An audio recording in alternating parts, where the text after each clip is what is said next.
All right, so the FBI foiled a plot of I believe it was a militia group to capture Governor of Michigan, Whitmer,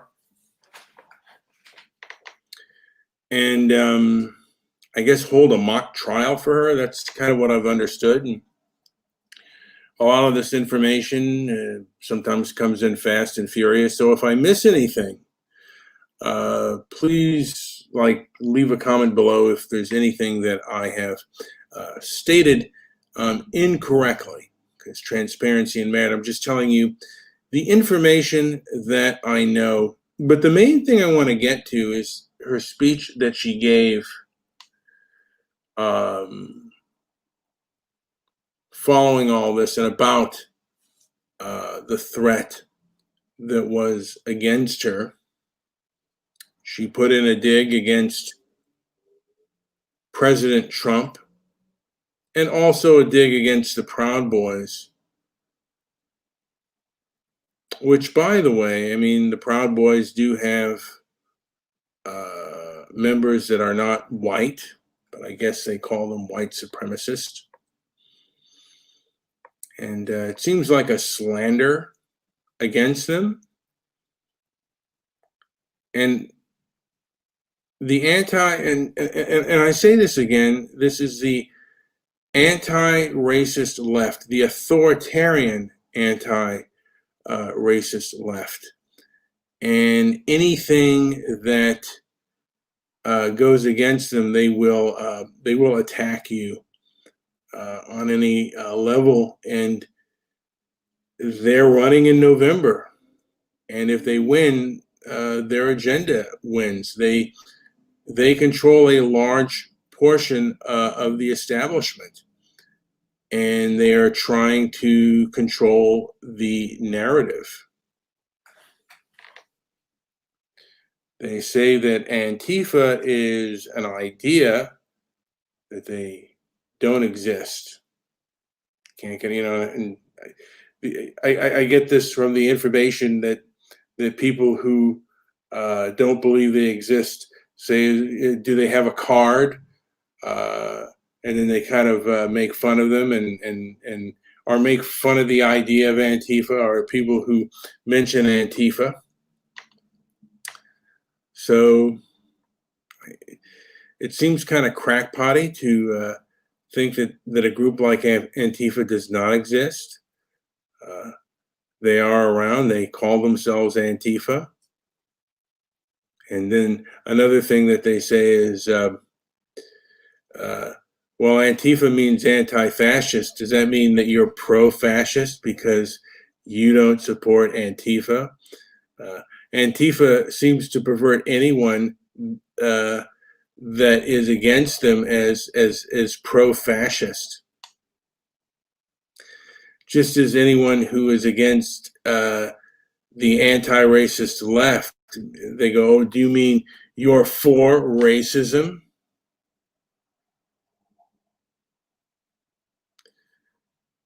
The way in which these individuals frame these arguments, I guess to me, is kind of silly. And they seem, like I said, they seem to get away with a lot, and the left seems to get away with things that the right could never get away with. Particularly, they have gotten away with a lot of destruction and a lot of violence. I mean, I think they try not to kill anyone. They do enough damage, although they have killed at least one person, shot them point blank. But for the most part, I think they do enough. Like Antifa particularly just is more into physical intimidation, and they'll do, they'll beat you up, but they won't necessarily kill you. And also they do economic intimidation. And I think more people are afraid economically than they are afraid physically, although they can and will come after you if they feel that you're powerful enough, and will try to hurt you.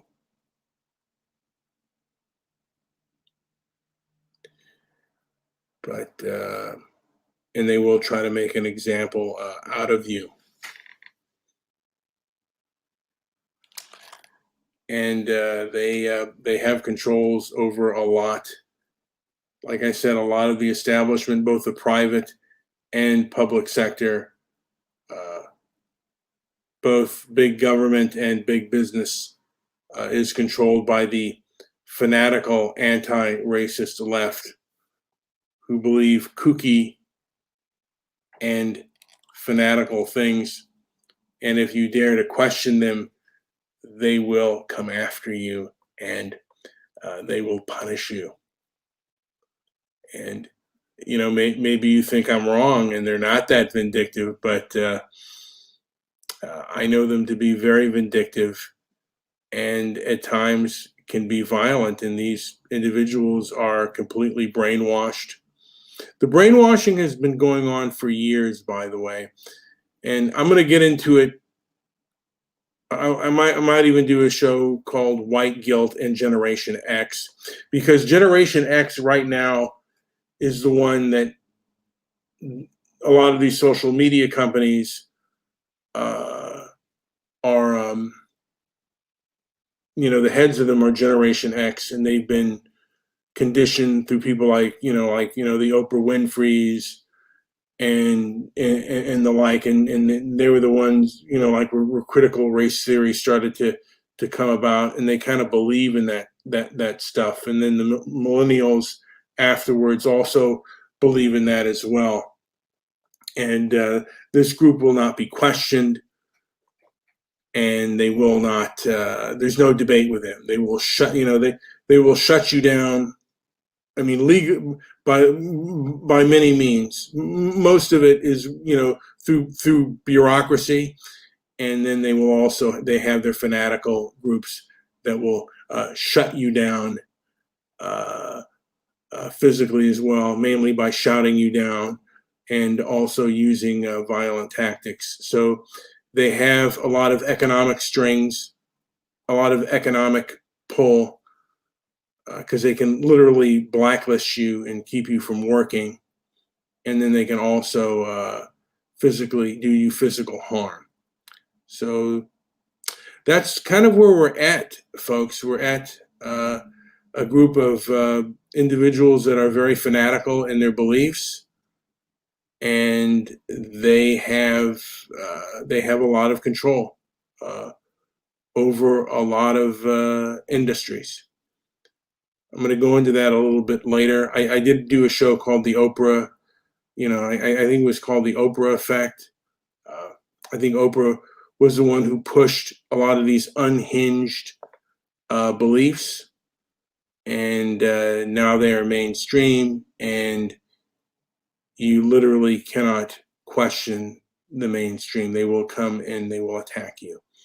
And I'm hoping that something breaks through and we're allowed to have open and honest debate. But at this point in time, that doesn't look like it's happening. It looks like the authoritarians are winning, and people who believe otherwise, a lot of them have to keep quiet. And if the left wins, dissenting voices will be shut down. That's just the way, that's the way they've been operating. And the more power they get, the more they will shut down any dissent. They do not believe in freedom of speech. They believe in consequence, and they believe in harsh consequences for your speech. All right, this is Brian with Transparency and Merit.